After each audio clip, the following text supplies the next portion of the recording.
रामपुर की जौहर यूनिवर्सिटी पर अब बुलडोजर नहीं चलेगा। फिलहाल इस बुलडोजर एक्शन पर मुरादाबाद के कमिश्नर ने रोक लगा दी है। वहीं अब इस मामले पर राजनीति करने वाले लोग राजनीति कर रहे हैं और तमाम विपक्षी दलों में इसका क्रेडिट लेने की होड़ मची दिखाई दे रही है। नमस्कार, टीवी 24 नेटवर्क देख रहे हैं आप। मैं हूं आपके साथ शिखा मेहरोत्रा। सपा के वरिष्ठ नेता आजम खान की जौहर यूनिवर्सिटी पर अब बुलडोजर नहीं चलेगा। मुरादाबाद मंडल के कमिश्नर ने प्रस्तावित ध्वस्तीकरण कार्रवाई पर रोक लगा दी है। यानी जिस बुलडोजर एक्शन को लेकर पिछले कई दिनों से राजनीति तेज थी, उस पर अभी के लिए स्टे लगा दिया गया है। दरअसल जौहर यूनिवर्सिटी के प्रबंधन ने लगातार इस कार्रवाई का विरोध किया। उन्होंने अपनी तरफ से एक कमेटी बनाई और बार-बार रामपुर विकास प्राधिकरण यानी आरडीए से गुजारिश की कि उनकी बात सुनी जाए। इसी के बाद प्रशासन ने फिलहाल कार्रवाई रोकने का फैसला लिया है। अब आपको थोड़ा इस यूनिवर्सिटी का इतिहास भी बता देते हैं। जौहर यूनिवर्सिटी समाजवादी पार्टी के वरिष्ठ नेता आजम खान का ड्रीम प्रोजेक्ट मानी जाती है। इसकी स्थापना 18 सितंबर 2006 को हुई थी, जब वो मुलायम सिंह यादव की सरकार थी और आजम खान मंत्री थे। लेकिन उसी दौरान यूपी की सत्ता बदल गई और समाजवादी पार्टी सरकार से बाहर हो गई। आजम खान मंत्री नहीं रहे, इसलिए उस समय यूनिवर्सिटी का उद्घाटन नहीं हो सका। करीब 6 साल बाद 2012 में समाजवादी पार्टी दोबारा सत्ता में आई। अखिलेश यादव मुख्यमंत्री बने और आजम खान सरकार के सबसे प्रभावशाली मंत्रियों में शामिल हुए। इसके बाद 18 सितंबर 2012 को जौहर यूनिवर्सिटी का औपचारिक उद्घाटन हुआ।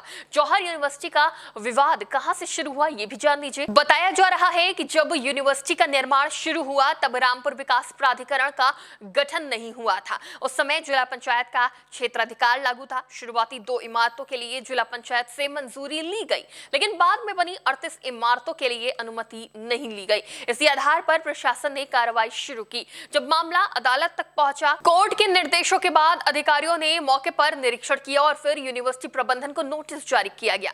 नोटिस में कहा गया कि 15 दिनों के अंदर 38 भवनों को स्वयं ध्वस्त कर दीजिए, वरना प्रशासन बुलडोजर कार्रवाई करेगा।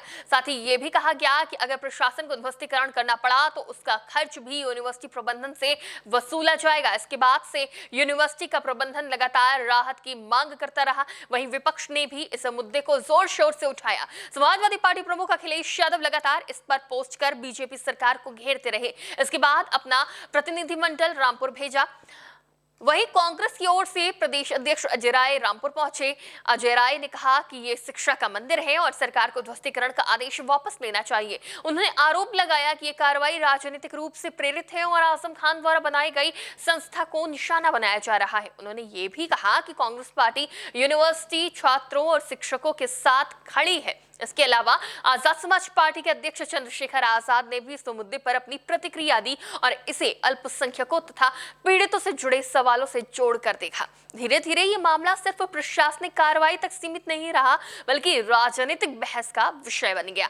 वहीं कुछ लोगों ने इसे दिल्ली में छात्रों के आंदोलन और अन्य विरोध प्रदर्शन से भी जोड़कर देखा। इस बीच कमिश्नर स्तर पर इस पूरे मामले की दलीलों पर विचार किया गया। प्रशासन ने कहा कि सभी पक्षों की बात सुनी जाएगी और कानूनी प्रक्रिया के अनुसार आगे फैसला होगा। यानी सीधी भाषा में समझे तो अभी जौहर यूनिवर्सिटी पर बुलडोजर नहीं चल रहा है, क्योंकि प्रस्तावित ध्वस्तीकरण कार्रवाई पर अस्थायी रोक लगा दी गई है। आगे क्या होगा, ये कोर्ट और प्रशासनिक प्रक्रिया पर निर्भर करेगा। बता दें कि इस फैसले के बाद राजनीतिक माहौल भी कुछ हद तक शांत होता दिखाई दे रहा है। जो दल और नेता इस मुद्दे पर लगातार सक्रिय थे, वो अब अगली कानूनी और प्रशासनिक प्रक्रिया का इंतजार कर रहे हैं। छात्र, शिक्षक और यूनिवर्सिटी प्रबंधन फिलहाल राहत की सांस ले रहे हैं, लेकिन मामला अभी पूरी तरह खत्म नहीं हुआ है। आने वाले दिनों में कोर्ट और प्रशासन क्या रुख अपनाते हैं, अब ये देखना होगा। लेकिन अब ये भी देखने को मिल रहा है, जहां इस मामले में थोड़ी राहत मिली है, तो वहीं विपक्ष के कई नेता इस पर क्रेडिट भी लेते नजर आ रहे हैं।